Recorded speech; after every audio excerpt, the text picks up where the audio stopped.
Hey, this is Anney. And Samantha. And welcome to Stuff I Never Told You, a production of iHeartRadio.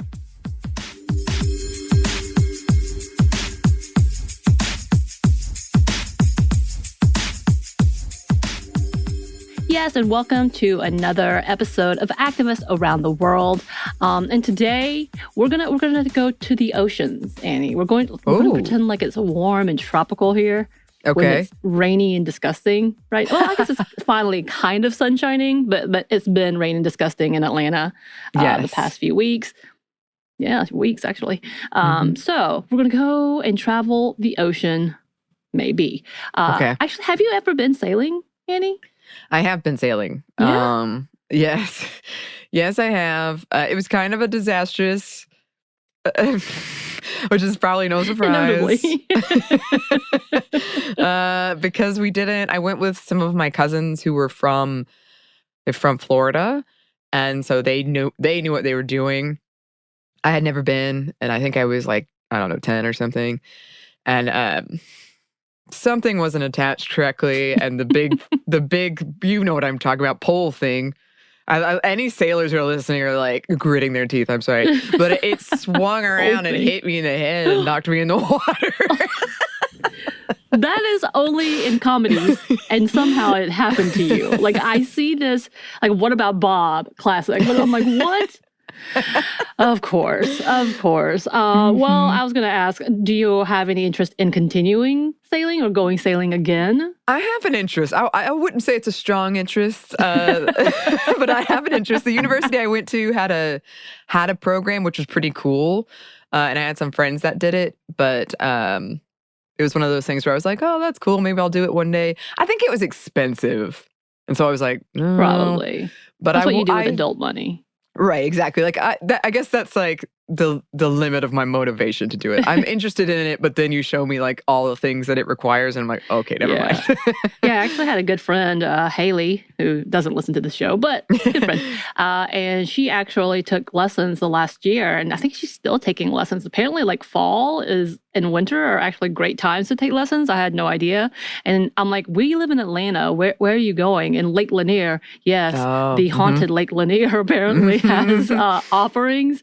And she's been going, and she loves it. She's really excited. Her family, I think, lives south, like on a coast. So she's really excited about this prospect. Yes. Okay, so we're about to talk about our activists, and there's an actual documentary for one of their travels, and I was getting seasick just watching it.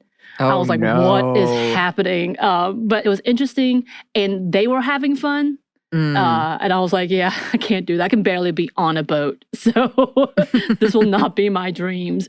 But I thought it was fascinating because we've talked about a few women who are in the sailing world and really doing those adventures really big. And today we are talking about explorer and climate activist, and apparently a skipper. I didn't, like, that's one of her titles, so I'm going to put that in there. Emily Penn. And Emily Penn is originally from South Wales, and she graduated from Cambridge University with a degree in architecture. But after graduating, Penn went by boat to Australia for a job opportunity that she never took. So she went by boat because she was trying to do zero carbon emissions. And so she just literally hitchhike on boats, which I thought was fascinating. I didn't know you could do this. And as in fact, she took a job on a biofuel boat called Earth Race. It was during this trip that Penn was confronted with the growing issue of pollution in the ocean. She recalled being, quote, shocked by finding plastic in some of the most remote places in the world, and decided to move to the Pacific Islands to organize a cleanup for a little while as well. Right, and that's how she began her very exciting career. First, organizing community cleanups, where she would do research and learn more about the problem, and then going on expeditions around the world with an all-women crew. One thing she discovered as she took a deep dive at the issues of plastics and pollutants was how much plastic she had in her body. As she observed the water, she started to realize that the fish were being physically affected as well. And upon that realization, she tested her own blood. She said this about her experience, quote, I went to have a blood test to find out which of these chemicals often used in the production of plastic I might have inside my body. And it turned out I had 29 of these 35 chemicals in my system. And the 35 chemicals she was looking for are actually banned by the United Nations as they are hazardous for a person. Right, which is really alarming. Yeah. And now I'm like, oh God, what's in my body?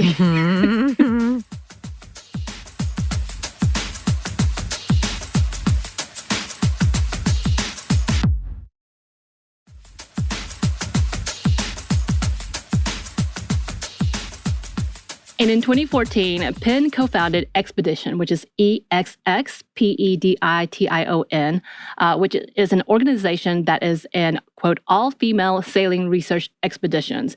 And according to the website expedition.com, again, that's with 2 X's, they say, quote, we empower multidisciplinary all-women crews on voyages by conducting scientific research, exploring solutions, and understanding how their unique skill sets can intersect the issue.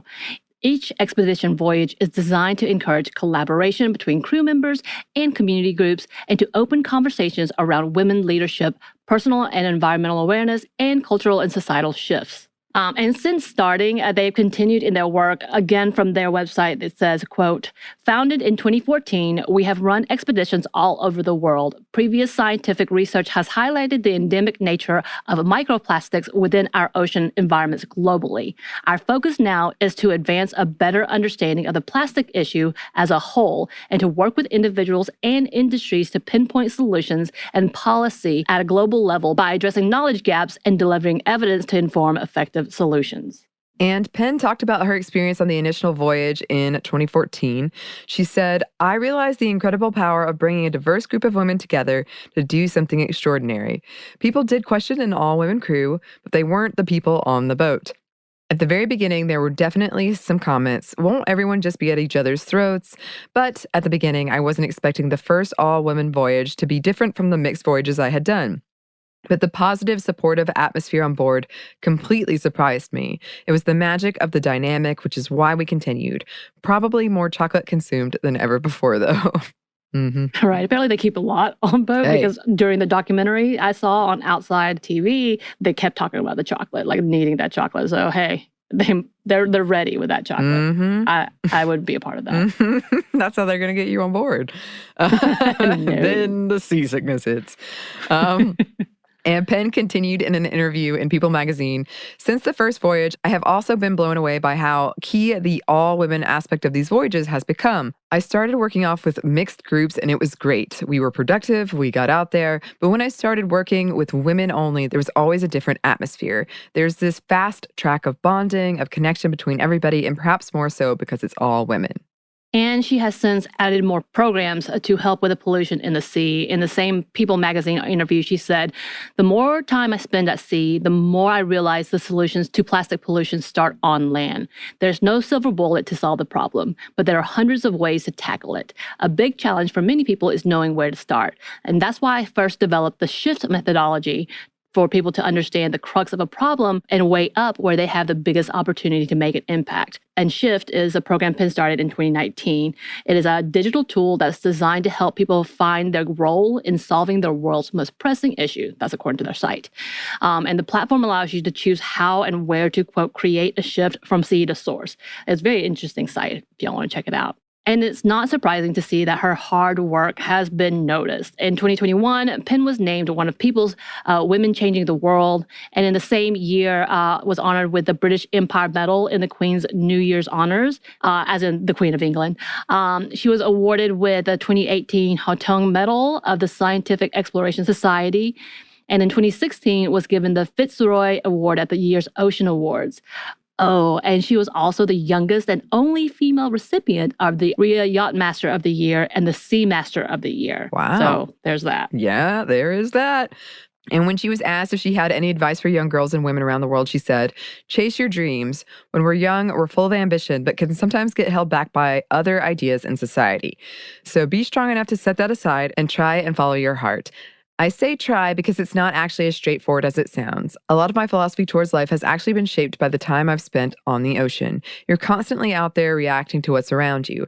The wind changes direction, the waves pick up, and you have to respond. You have to shift your sails, shift your course. And often your life depends on that response. And it certainly made me think about how I picked my course through life and how I'm constantly responding to what I'm learning every day. That's what's allowed me over these last 12 years to get to this point, by constantly reacting and reshaping the path.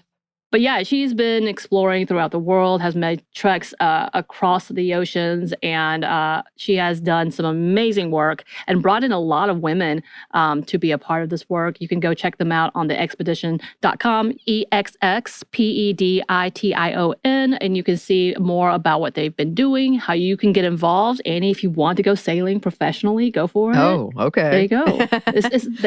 You can do this. It's my time. Maybe this is my course. My path is shifting and it's towards sailing. Are you just trying to get rid of me? I'm thinking, no, I'm trying to see, like, you're trying to bring the dream of going to Antarctica. Oh, sail to Antarctica. Okay. I feel like that's probably impossible because I know there's one passage where people die constantly. So, but just in case, maybe. Maybe trying to kill me then, I see. Well, no, this is really cool. This is right up my alley, honestly. I love this stuff. So we will be checking in on Penn later, I'm sure. And as always, listeners, if you have any suggestions for anyone we should highlight on this segment, please let us know. If you've gone sailing, I'm sorry, we butchered all of the language around sailing. Yes, teach us. Please teach us. You can email us at stephanieandmomstuff@iheartmedia.com. You can find us on Twitter at momstuffpodcast or on Instagram at StephOneNeverToldYou. Thanks as always to our super producer, Christina. Thank you. And thanks to you for listening. Steph One Never Told You is a production of iHeartRadio. For more podcasts from iHeartRadio, you can check out the iHeartRadio app, Apple Podcasts, or wherever you listen to your favorite shows.